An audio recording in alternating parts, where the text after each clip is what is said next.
Varicose veins కి సరైన చికిత్స కోసం సంప్రదించండి ఎవిస్ హాస్పిటల్. నమస్తే రమ్మగారు. నమస్తే జయ. శని త్రయోదశి వచ్చిందండి. శని త్రయోదశి రోజు ప్రత్యేకించి ఏమన్నా పూజా విధానం ఉంటుందా? శనివారమే వస్తుంది కాబట్టి అంటే శనీశ్వరుడికి ఏమన్నా అభిషేకాలు కానీ అలాంటివి ఏమన్నా చేస్తారా? ఎవరు చేసుకోవాలి? అందరూ చేసుకునే విధానమేనంటారా ఇది? అందరూ అంటే అలా కాదు జయ. ఇవి కొన్ని ప్రత్యేక దినాల గురించి చెప్పుకుంటాం కదా మనం. త్రయోదశి విశేషం, శనివారము విశేషమే.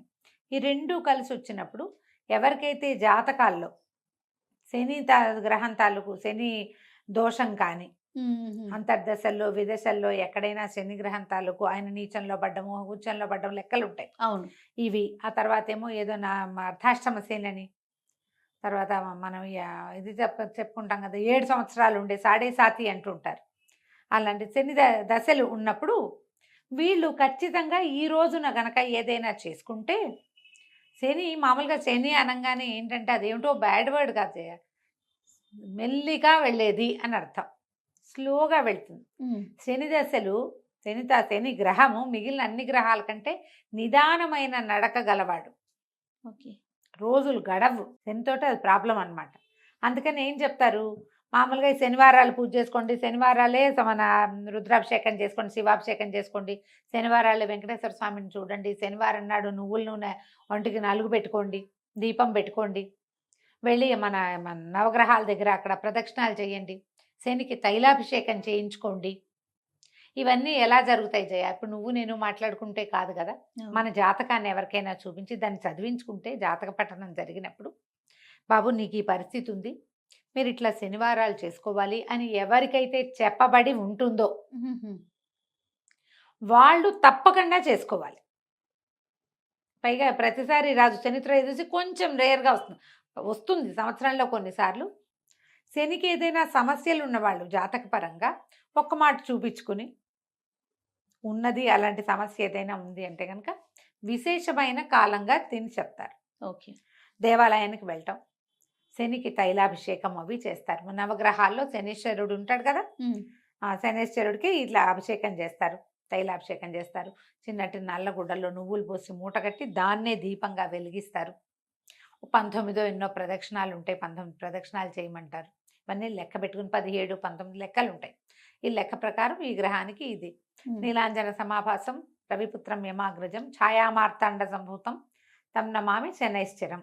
ఇంతది చిన్న శ్లోకం. ఈ శ్లోకాన్ని చదువుకుంటూ ఈ దేవాలయంలో ప్రదక్షిణ చేసుకోవచ్చు. మేము అభిషేకాలు అవి చేయలేమండి, అంత శక్తి లేదు, సమయం లేదు, కుదరదు, ఆసక్తి లేదు, అంటే అంత పెద్దవి చేయాలని లేదు అన్నవాళ్ళు ఈ ఒక్క శ్లోకం నేర్చుకోండి. శనివారం నాడు ఎక్కువ సార్లు జపిస్తే మంచిది. ఈ శని త్రయోదశి నాడు దారిలో ఆఫీస్కి వెళ్ళే దారిలో, కాలేజీకి వెళ్ళే దారిలో ఉన్న శివాలయంలో తప్పకుండా నవగ్రహ ప్రతిష్టలు కనపడతాయి. నవగ్రహాల చుట్టూతా ప్రదక్షిణ చేసుకోండి ఈ శ్లోకం చదువుకుంటూ. మీకున్న దశల్లో ఉన్న ఇబ్బందులు, దశల వల్ల జాతకంలో వచ్చే ఇబ్బంది, జీవితంలో మీరు ఎదుర్కొంటున్న సమస్యలు కొంత అంటే తొందరగా గడవని ప్రాబ్లమ్స్ ఏమో గబగబా గడిచెళ్తాయి. ఎప్పటికీ తీరవనుకున్నవి తీరేందుకు కనపడతాయి. తప్పకుండా పనిచేస్తాయి జయ ఈ రోజులు. ఓకే. ఈ పరిస్థితి ఉన్న వాళ్ళు డెఫినెట్గా చేసుకోవచ్చు. మామూలు వాళ్ళు ఏం చేయాలి, ఇలాంటి ఒక క్వశ్చన్ ఉంటుంది. విష్ణువాలయానికి వెళ్ళినా మీకు మంచిదే, శివాలయానికి కూడా వెళ్తే ఇంకా మంచిది, ఇంకా మంచిది. శివాలయానికి వెళ్ళి మనం కూడా ఒక 3 ప్రదక్షిణాలు చేసుకోవచ్చు. మామూలు వాళ్ళు కూడా అందరూ చేయొచ్చు. ఒట్టిగా చేయకూడదు, శని దృష్టి మన మీద పడితే అలా ఉండదు. ఆయన దృష్టి మీద పడితే మనకేమవ్వదు. జాతక రీత్యా వచ్చేవే వస్తాయి తప్పిస్తే ఆయన చూస్తేనో ముట్టుకుంటేనో మనకి ఏదైనా వస్తుందని అనుకోవద్దు. అన్ని గ్రహాలతో పాటు ఆయన కూడా ఒకడు. తనకు అవసరం లేని చోటుకి వెళ్ళడు, తన పని ఉన్న చోటుకే వెళ్తాడు ఆయన. మనకు అలా భయపడద్దు, చేయకూడదు అలా ఏం ఉండదు. అవును, పెద్దవాళ్ళు చాలా మంది చెప్తారు ఆ మాట, అసలు అంత అనుమానం ఏం అక్కర్లేదు. ఈ రోజున ఏం చేయొచ్చు, నువ్వులతోటి చేసిన పదార్థాలు ఏమైనా ఎవరికైనా పెట్టుకోవచ్చు, మనం భక్షించవచ్చు. ఇంట్లో ఏదైనా కాస్త నువ్వుల నూనెతోటి దీపారాధన చేసుకోవటం, ఒంటికి నువ్వుల నూనె నలిచి రాసుకుని అభ్యంగనం చేయొచ్చు, తలకి ఒంటికి రాసుకోవాలి. మేము 100% శనివారం నువ్వుల నూనె రాసుకుంటాను జయ. నేను మానకండ, అది ఎప్పటి నుంచో అట్లా అలవాటు, అదే పందా. దీనివల్ల ఏంటంటే కొంత మనకు కూడా ఒంటికి బద్ధకము అవి పోతాయి. ఓకే. స్లోగా నడుస్తున్నది కొంచెం స్పీడప్ అవుతుంది. ఒకవేళ మీకు ఏదైనా మీ పరిస్థితుల దృష్ట్యా అనుమానంగా భయంగా అలా ఉంటే గనక ఆందోళనగా ఉంటే ఎవరితోటైనా మీ బర్త్ టైము ప్లేసు చెప్పి జాతకం చూపించుకోండి. ఉన్నప్పుడు ఇలా 2 ఒకే నెలలో, అది కూడా పవిత్ర శ్రావణ మాసంలో వచ్చినాయి కాబట్టి త్రయోదశులు, మంచి ఫలితం లభించడానికి అవకాశం ఉంది, సమయం ఉంది. కాబట్టి ముందే ఈ జాతకం సంగతి పరిష్కరించుకుని ఓకే. అవసరమైనవి అవకాశం ఉన్నవి జరిపించుకుంటే మంచిది. రమ్మగారు, ఇప్పుడు ఈ గ్రహ దశలు ఉన్నవారు మాత్రమే నూనె రాసుకొని ఇట్లా స్నానం అది చేయాలంటారా, లేకపోతే మామూలు అందరూ చేయొచ్చా? ఎవరికైనా మంచిదే ఎవరికైనా మంచిదే. మామూలు వాళ్ళు కూడా, మనం అందరం కూడా ఈ సాటర్డేలోనే ఆ లక్షణం ఉంటుంది. ఓకే. బతకవ లక్షణం, కదలని లక్షణం. అది రాసుకుని మనం చేస్తే జీవితం ఉత్తేజంగా ఉంటుంది. చేసుకోవటం మంచిది. తర్వాత కొనకూడనివి లేకపోతే తినకూడనివి, చెయ్యకూడని పనులు అలాంటివి ఏమైనా ఉంటాయా? ఉప్పు, ఇనుము, తోటకూర కొనకూడదు అంటారు. అవి 3 శనిగా చెప్తారు. ఇంకా ఏవో కొన్ని ఊళ్ళలో ఏవో చెప్తారు. సాధారణంగా పెద్దవాళ్ళు చెప్పేవి 3 సాల్ట్ కొనకూడదు, తోటకూర శని, అది కొనకూడదని చెప్తారు. అవును కదా, నీకు నాకు తెలుసు. ఇనప వస్తువులు మనం ఏమైనా కొనుక్కునేటట్టయితే కార్ డెలివరీస్ అవి కూడా సాటర్డే తీసుకోరు. ఐరన్ తో చేసిన ఏ వస్తువుని శనివారం నాడు తీసుకోకూడదు. ఇవి చేతికి ఇవ్వకూడదు. నూనె ఒకటి కొనుక్కోకూడదు. ఓకే.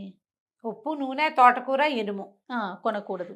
ఆయిల్స్ శనివారం నాడు కొనకూడదు. పనిమాల మనం సమస్యలు తెచ్చుకున్నట్టు అవుతుందంటారు. దీనివల్ల శని వచ్చేస్తాడని దూకుతాడని అట్లా కాదు, కానీ సమస్య కాదు.